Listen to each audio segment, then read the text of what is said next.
Well, if this continues another 2 weeks, we will discontinue at Thanksgiving time.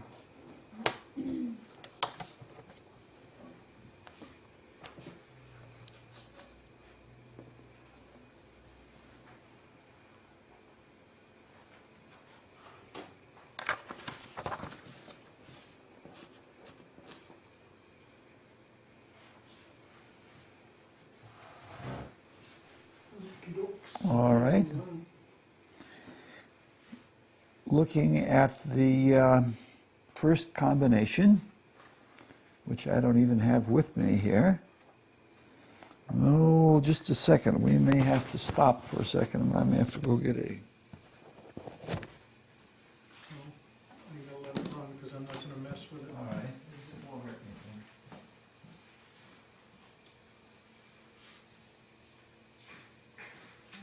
That's not this one.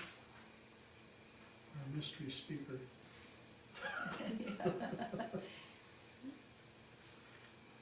But where are the sentences? That's probably what he's going to get, I don't know.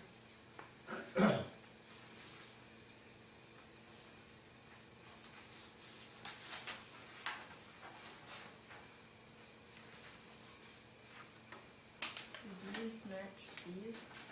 But they don't. I looked at that too, thinking that, but they don't. These don't match. Oh, these match these, yeah. Yeah. Yeah. Yeah, he's printing some stuff up. Maybe he didn't have his copy of the aspect something. Yeah. But All right. We are looking at a female with Venus in Aries. You need your Yeah. microphone on.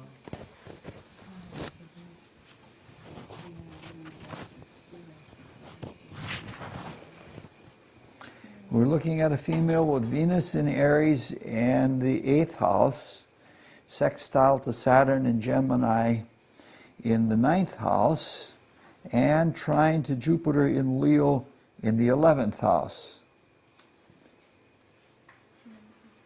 This is what I have for a sentence. She has an ardent love nature and sees herself as a being of love. Though she may try to keep her affection secret, she gives her love so wholeheartedly to her friends so that it cannot possibly remain hidden. All right. The Aries is where the ardency is to be found, indicating that this is a vigorous kind of love nature. This is not a coquette. When she sees herself as a being of love, that is to say that the Sun is conjoined Venus.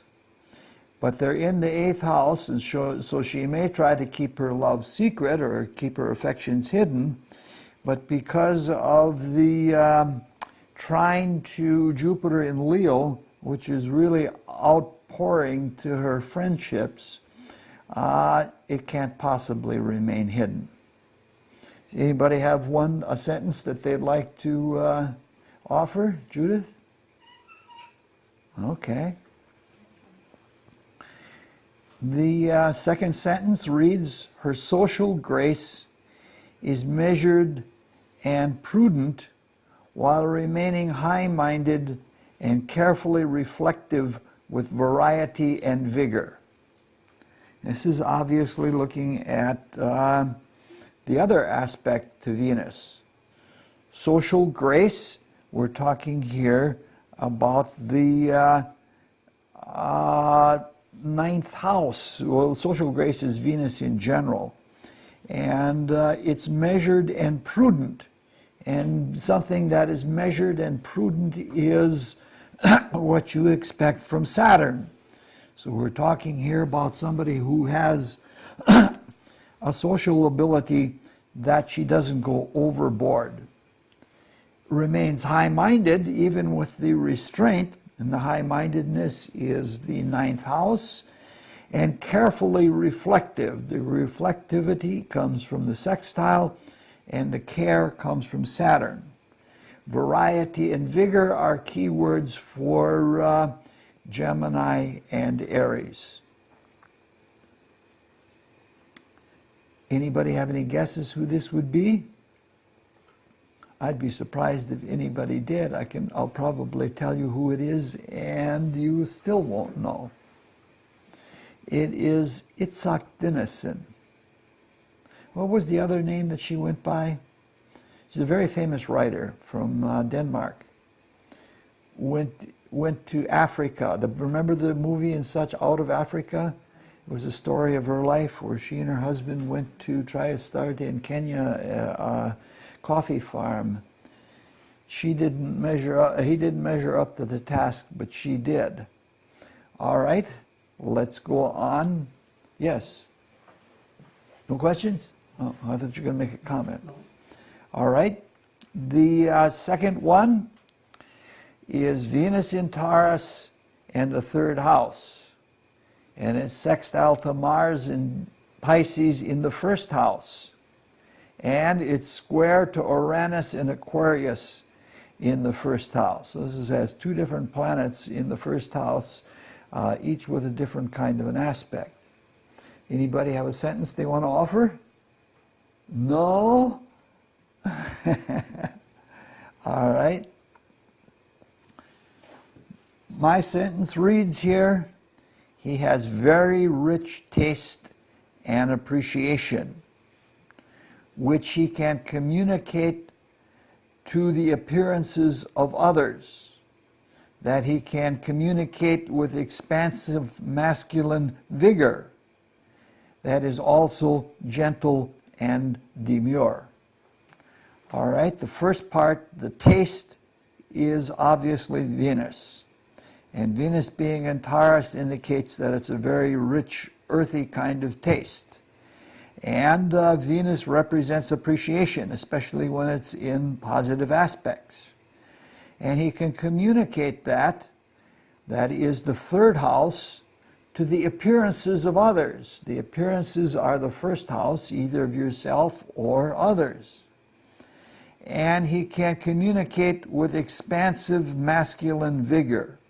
What we're talking about there is the Mars in a Jupiterian sign, which is very expansive, and the Mars is vigor itself.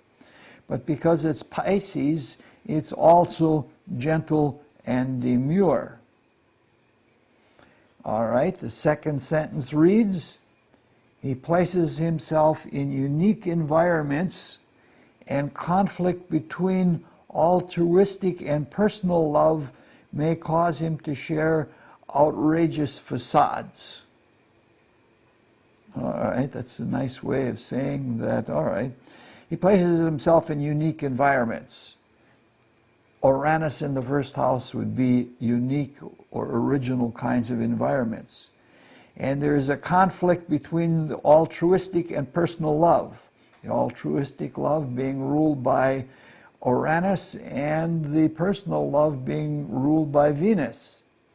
And this may cause him to try to put out or to share, the sharing coming from Aquarius, outrageous facades, meaning the first house again, and an afflicted Uranus in the first house would be outrageous exteriors.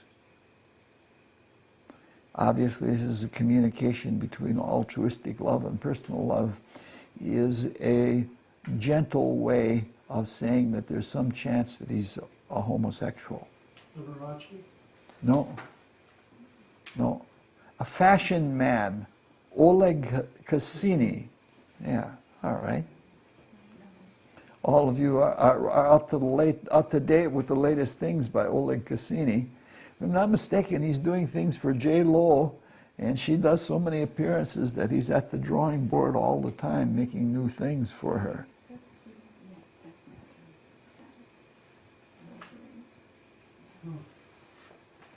All right, for the third combination, we have Venus in Gemini conjoined the ascendant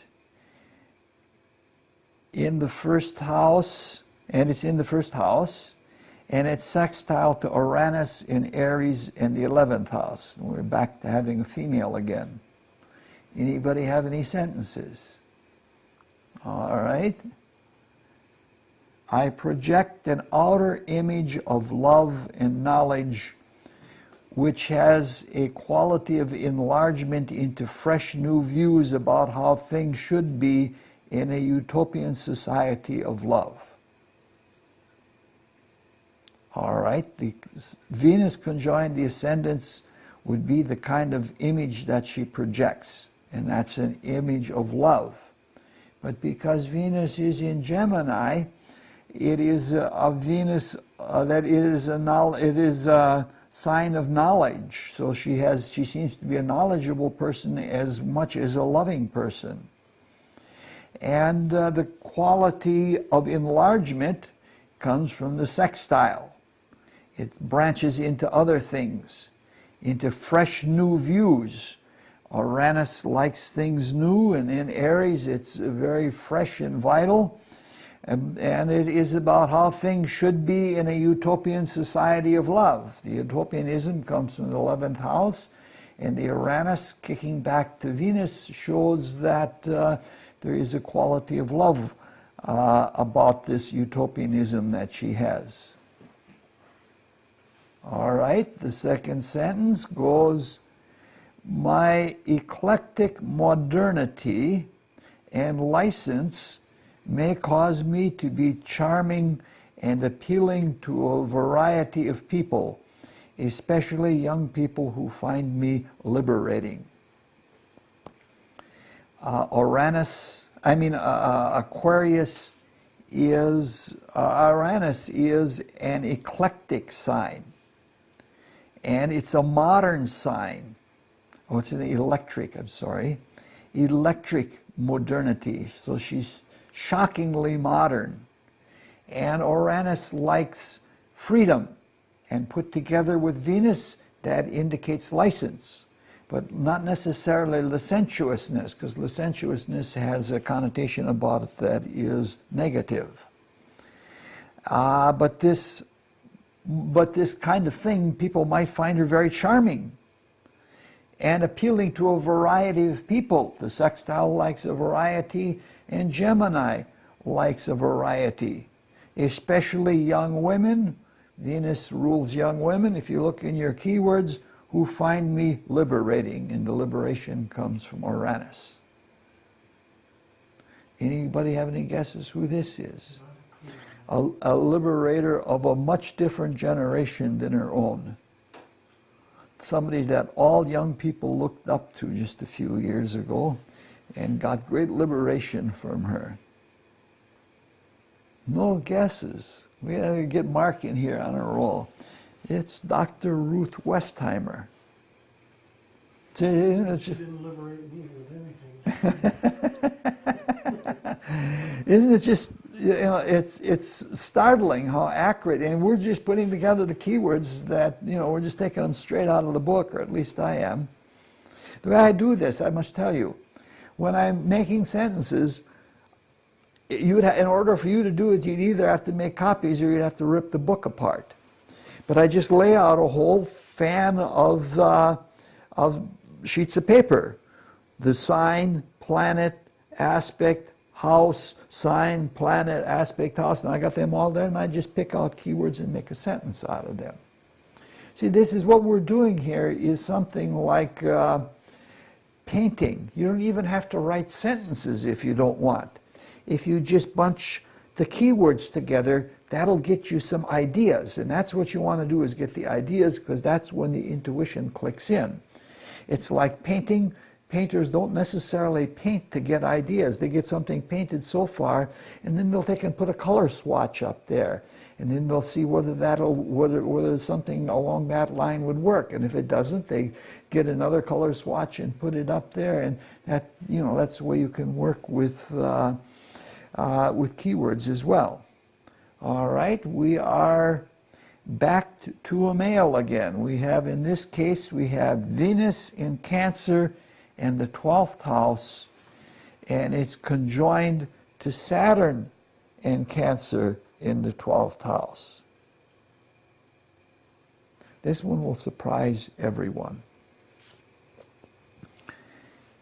This love nature is cautious, prudent, and very secretive, specializing and even insecure, so that it is kept behind the scenes lest it be his undoing. The cautious and prudency come from Saturn. Saturn in Cancer is especially, prudency is an excellent choice of words there. Very secretive. Saturn is secretive by itself, and when it's in the 12th house, it's even more secretive. And Saturn tends to specialize. And so it's specializing and it's insecure.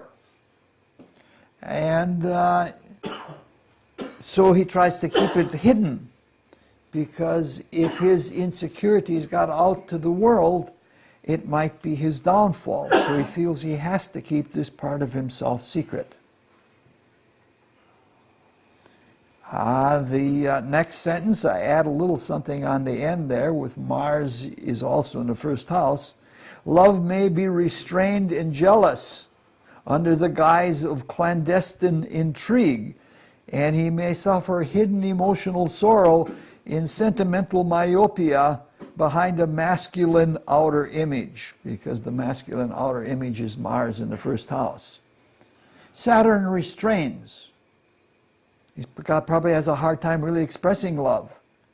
And because he does, and because he is insecure, he's likely to be jealous.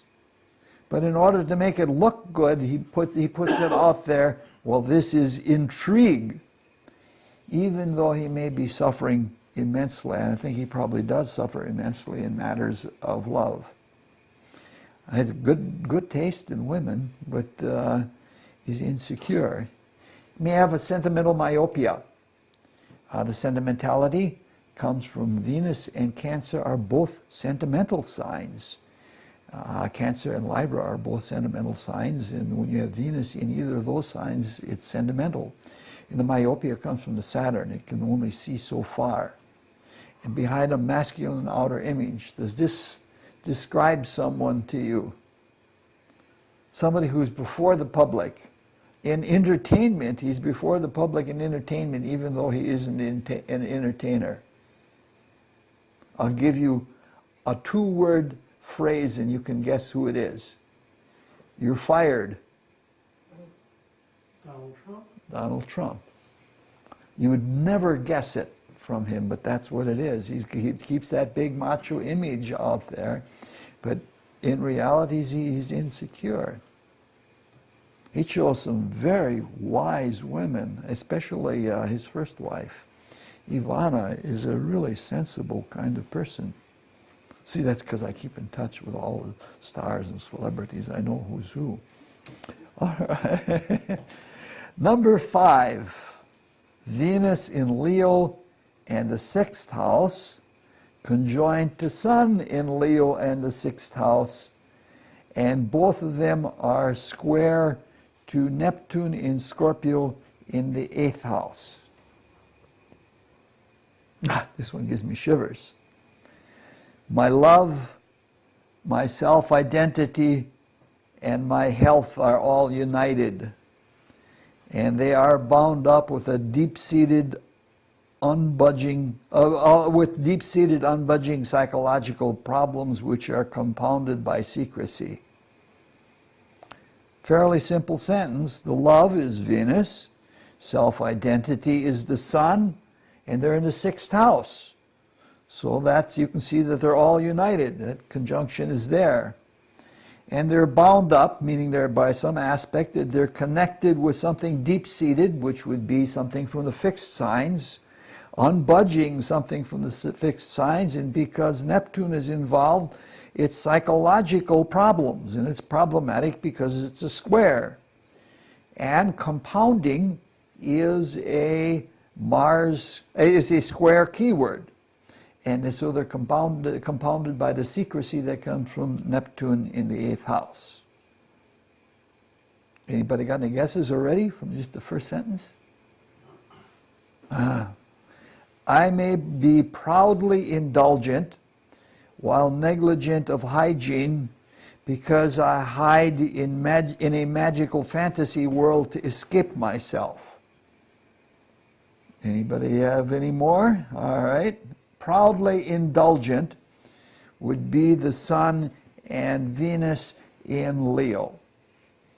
There's a lot of proud indulgence in that.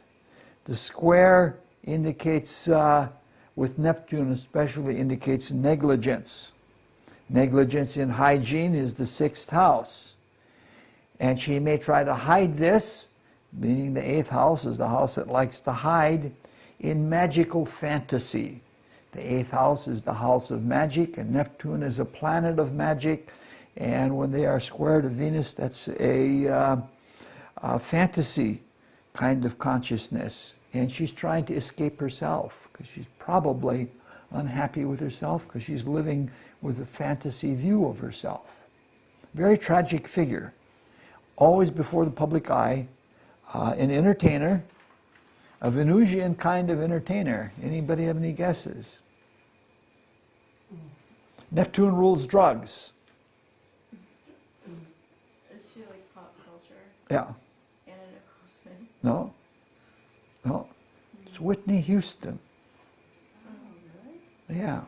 And it's just astounding when you look at these things, and how can people say astrology doesn't work? Here, because I'm just pulling things out of books and just running these out almost like a machine, and it hits the nail on the head. All right.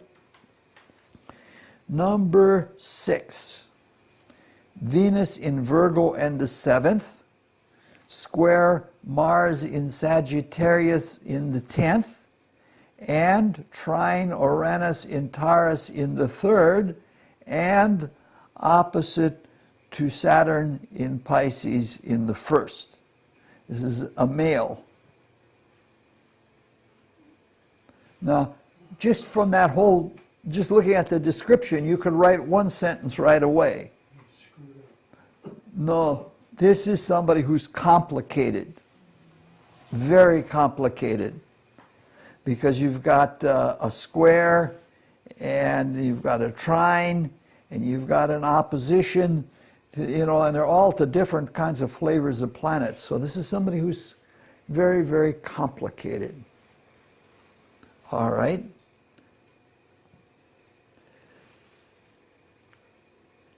Doubt and insecurity about my ability to love manifest from early childhood may cause me to be picky and petty about care and partnership, and I may combat this tendency through scandalous alliances with young people with bravado. Whoa! If that sentence doesn't tell a story, I don't know what does. Doubt and insecurity about my ability to love is obviously the Saturn opposite Venus. Saturn-Venus, even sometimes positive Saturn-Venus aspects are doubt and insecurity about the ability to love. Manifest from early childhood, it's because Saturn's in the 1st house. And it may cause him to become picky because it's in Virgo. And Venus in Virgo is also petty. About care, Venus is caring for other people, and about partnership. He may have those tendencies. But sometimes when you have those restrained tendencies, you can't keep them always in. So in this case, he tries to combat those tendencies. The combating is the square through scandalous alliances. The 10th house, between the 10th house and the 7th house, sounds like a scandal, with young people with bravado, which would be the young people, which would be Mars. You could, and with the bravado, it is the Mars in Sagittarius. Anybody have a guess already? I would suspect Judith might be the only one that's old enough to know who it is. I have a down-to-earth, spontaneous, creative talent, which I share with the public with deft taste. The down to earth, we're talking about the trine. And the talent represents a trine. And the spontaneous creativity means that the Uranus is involved in here. So this sentence is talking just about that trine of Venus with Uranus. Venus is in the 7th house, which is the house of the public. And when Venus is in Taurus, he does this very deftly. No. Do you do? Played piano. Still does. He's one of the originals. If I say one title, you'll know right away who it is. Great Balls of Fire. That's Jerry Lee Lewis. See, and here again, you look at it, and it's just, why isn't more of the world studying astrology? I don't understand it at all. He's an interesting character, and his cousin, not the one that he married, but his male cousin, is somebody I really like. What's his name now? He's the minister that's been twice caught with hookers in New Orleans. What's his name? He's a real fire and brimstone Scorpio. Not Baker. No. He's a heaven or hell kind of person, and that's what I've been most of my life, a heaven or hell person. He had a big television ministry, and then he got caught with the hooker, and that sunk him, and then he came back for a while, and then, he lives in New Orleans. He has a ministry out of New Orleans. He wasn't Falwell, he's dead. No. This is, those guys are stodgy. This is somebody that had color to him. I can't remember. Oh, shameful. All right. The next combination is Venus in Libra in the 10th house, conjoined to Jupiter in Libra in the 10th house, and they're both sextile to Saturn in Sagittarius in the 12th house. My gracious goodness focus. Oh, this is, I didn't edit right here again.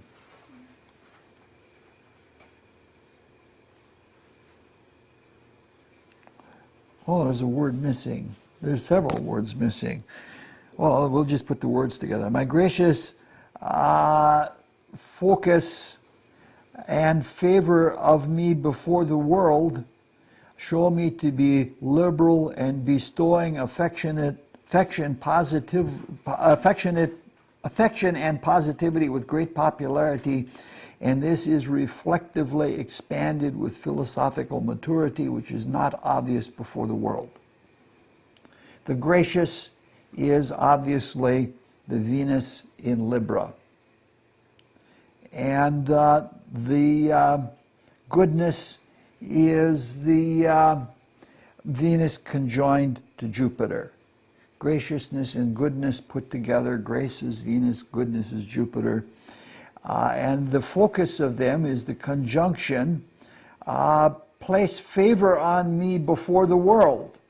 They're in the 10th house, so that this is out there for all the world to see and love this person. I am liberal, both planets and the sign are liberal in bestowing affection. Jupiter loves to just give. And positivity. So the affection is the Venus and the positivity is Jupiter. And she does this with great popularity. And this is reflectively expanded, meaning to say that all of these tendencies get better as she becomes older. Philosophical maturity. Saturn sextile Jupiter indicates that she has that kind of maturity about her. Saturn is in Pisces, which is philosophical. And, all right. So does she have a classic chart? Yes, I've used it before, so you should be able to guess who it is. But the maturity and her growth isn't obvious before the world because everybody just loves her because she's so positive. meaning to say some of the deep strength that she has isn't outwardly obvious. Any guesses?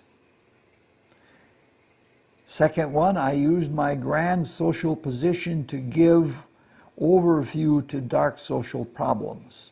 This is somebody that is concerned about people who have little and who have desperate lives, and that this is somebody who would direct their consciousness from social position to better their condition. No. No. It's a president's mother, Lillian Carter. Very, very lovely lady. Extremely lovely lady. All right. Moving on to number 8. Venus in Scorpio and the 6th house, sextile Mercury in Capricorn in the 8th house, and square to Jupiter and Leo in the 4th house. So we have a fairly complex situation. I spar with problems of excess and indulgence from my home life, perhaps from an extravagant father, which cause me to be libidinous and vulgar with an unhealthy regimen.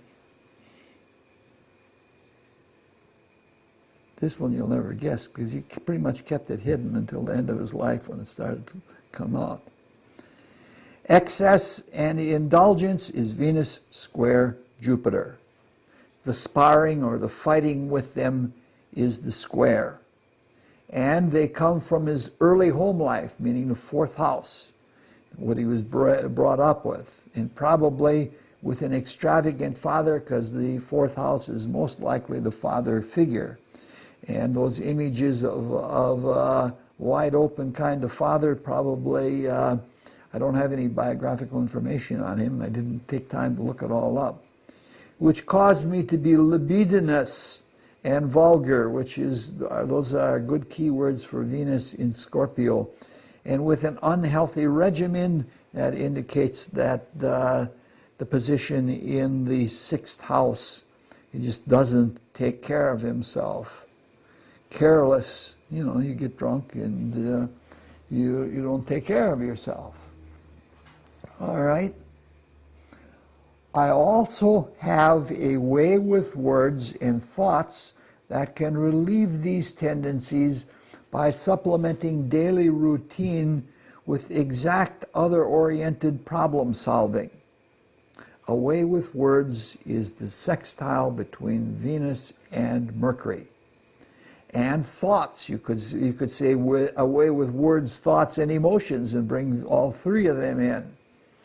You're free to doctor these sentences up as much as you like, which can relieve the tendencies. This is where you have a sextile that is pitted against the square, and it can relieve some of the baser tendencies by supplementing, which is what the sextile does, daily routine, saying that the 6th house doesn't have to be bad, with exact other-oriented shared problem solving. The exact part comes from the, where are we here? It comes from the Mercury in Capricorn, is where the exact part comes in. The other orientation is from the everything being in the West, and shared problem solving is the 8th house. Any guesses about who we have? Was it a comedian? Nope. Another entertainer, though.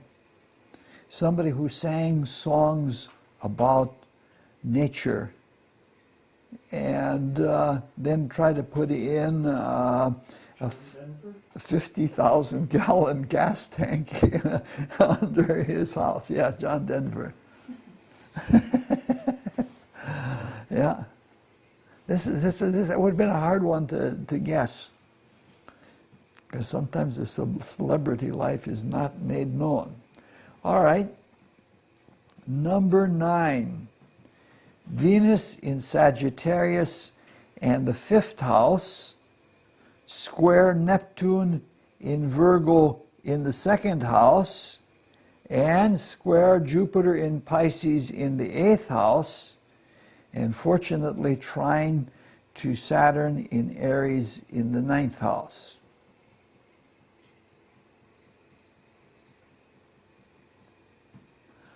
All right, let's look at this. I am excellent at expressing light, bright, cheery love. You might even say shallow love.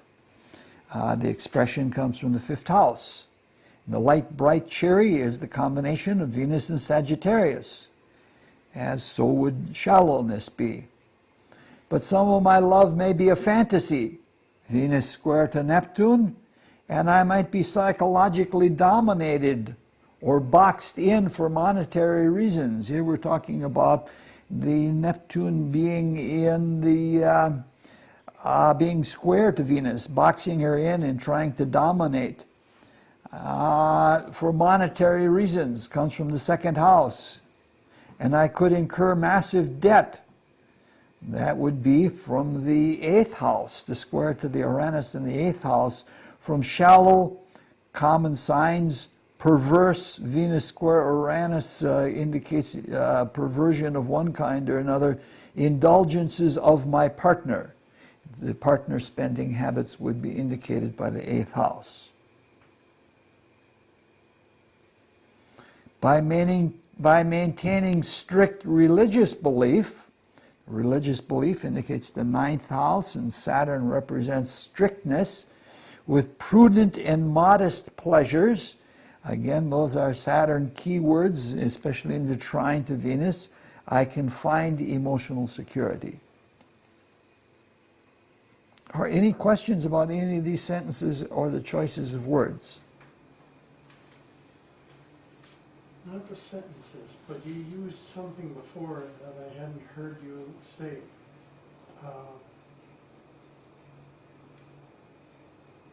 Sextile against the square, or something like that. Yeah. When you have one positive aspect, aspecting a planet that has also has a negative aspect, very often the person is trying to use the talent to overcome the bad side of it. That's a standard alchemical technique for changing character. Is this a TV character, I assume? No, another performer. I guess she's been on TV. Very famous singer.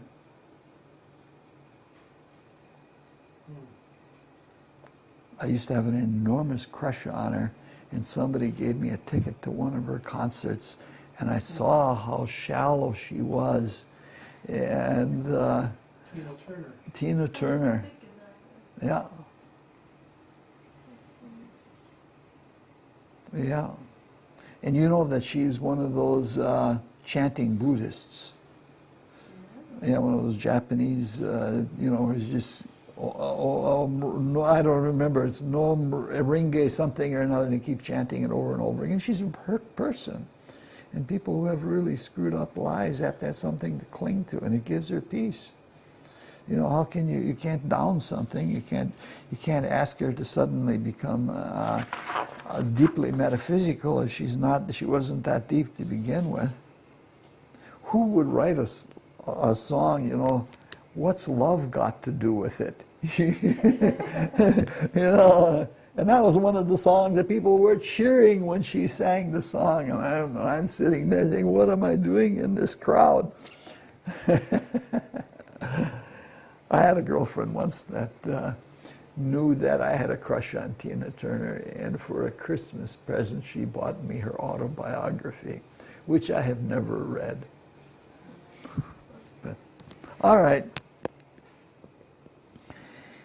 Venus in Capricorn and the 11th house trine to Saturn in Virgo in the 6th house. Now this one is an utter shocker. You'll not guess this one at all. This love nature is sensuous, earthy, and demonstrative. Obviously, we see that right away. This Venus in an earthy sign, sensuosity, earthiness, and it's in the 11th house, which would be outward and demonstrative. With utopian idealism, meaning to say it's in the 11th house. But it is also impeccably controlled, meaning to say this is somebody that keeps a watch over his heart. With a sense of perfection, Saturn and Venus put together have a careful perfection that is venerably methodical. Venerability is ruled by Saturn, and the methodical quality comes from the Virgo. So we have a fairly clear picture of someone here. Shrewd care given to details brings concord through loving support from tried and true friendships. The shrewdness is Saturn, especially in Virgo, and given to details, both Saturn and Virgo likes the details. Concord is the trine through loving support, meaning to say that he gets a lot of love from tried and true friendships. The tried and true represents the faithfulness of Venus trine Saturn, and it's from the 11th house. Now this person is known for just the opposite. He has just the opposite in him, but I couldn't put out the whole horoscope. This is a man that every book that he wrote was banned in the United States because they were so lewd and considered pornographical, only he thought that they were art. Any guesses? This is from the horoscope of Henry Miller. Tropic of Capricorn, Tropic of Cancer, the Rosy Crucifixion. And you know who his three favorite writers were? His three favorite writers were Madame Blavatsky, Max Heindel, and Krishnamurti. All deeply spiritual people, and here he was involved with all of this near porn, but underneath all of the porn, there was spiritual, spiritual stuff, and he had really good friends. He had friends with astrologers and people like that he kept his spiritual life alive. Despite the fact that I think he has Mars and the Moon conjoined in Scorpio, which is just unrestrained sexuality. So this is somebody that most likely could tell the difference between love and sex. In his love nature, he was very careful with his heart. But in sex, he was just free and open and out there kind of thing. Quite a high price to pay for that, making that distinction. All right, the next one is Venus in Aquarius and in the 3rd. And it's trine to Jupiter in Gemini and the 7th. And it's square to the Moon in Scorpio and the 12th. And it's opposite to Pluto in Leo in the 9th. Another complicated one. And so much of this, 3 of the planets are in fixed signs, plus you throw Pluto in there. This is somebody who is in the love nature, not only complicated with emotions, but also at the same time fixed in them. She fights within herself. Talking about the square. Hidden from the world, because the Moon is in Scorpio. It's all hidden from the world over problems of femininity, because the Moon is square to Venus, which is problems over femininity. Between woman being a mother, or woman as mother, which is the Moon, and woman as lover. You can't have it both ways, but she is conflicted between them. And both poles, that is the Moon and Venus, are concerned with power, with Pluto, especially sexual power, because Scorpio is thrown in there as well. and she is caught in a deadlock emotional stance. That's what you get when you get that kind of a fixed sign thing. And because there are those squares, we say that the square is a constant deadlock kind of aspect. She wants to love in an altruistic Christian manner. That's what you'd expect with Venus in Aquarius. And associating herself, that is, associations are the 11th house, with generous, open-minded partners. That we're talking here now about the trine to Jupiter in Gemini, which Jupiter in Gemini is open-minded and it's generous wherever it is, and it's the 7th house. It gives her, left the R out of them, gives her alternatives which she can utilize practically. The alternatives that come from Gemini, and the practical utilization comes from the trine.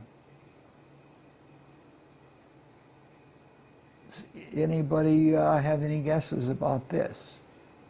Turned out to be a very open-minded person, though did not begin so. What'd she do? She was a celebrity through her husband. Just died recently, I believe. I think she died under the weight of her mascara. Oh, Tammy Baker? That's Tammy Baker. Yeah. But you can really see, that's a tough life she had. That's a really tough life. All right. This is not even going to be an hour. So But you ain't gonna get it in 3/4. It's gonna... just about to flip over. That's all right. Yeah, very close. 2 seconds. All right, we have a very simple combination to end with. Venus in Pisces in the 3rd house, trine Neptune in Scorpio in the 11th house. This love nature is light. That is because it is in a common sign. Spiritual because it is Pisces and involved with Neptune, and fanciful because of Neptune and Pisces both. And it can be communicated with charming persuasion. The communication comes to the 3rd house, and Venus is the persuasion. It's a charming kind of persuasion by the love in the nice, delicate way that it's put. In idealistic flights of fantasy, Neptune represents extreme idealism. And so we're talking about flights of fantasy. Spiritual friends inspire him to make practical refinements through letters and documentation of things he cares about and things he can imagine. Spiritual friends is Neptune in the 11th house. And Neptune is a source of inspiration. Practical refinements, the practicality is the 3rd house. Refinement is Venus, refined sugar. Refinement is also the Neptune, because distillation is a refining process, and that's a Neptunian process. Through letters, meaning things written, that is the 3rd house, and documentation of things, the 3rd house. He cares about again, what things that he loves and things that he can imagine. This is somebody who lives by imagination. This is somebody who was a social outcast, and his life was terrible. And then he studied astrology, and astrology told him what to do, and he became world famous. You probably never guessed this one, but this is the horoscope of Hans Christian Andersen. Yeah, his perfectly describes his style of writing. Even when he says bad things about people, he does it with a light little twinkle. He's gentle about things. All right, any questions? All right, it will be an extremely short class tonight. These are the listings of who we went through tonight and the assignment for the next time. Of course, since nobody offered sentences this week, I'll expect triple sentences for each one next week. It's all voluntary. You don't have to if you don't want to. I was really positively impressed with Abby that she just dug right in there. Well, I guess that's it for this evening. Thank you very much.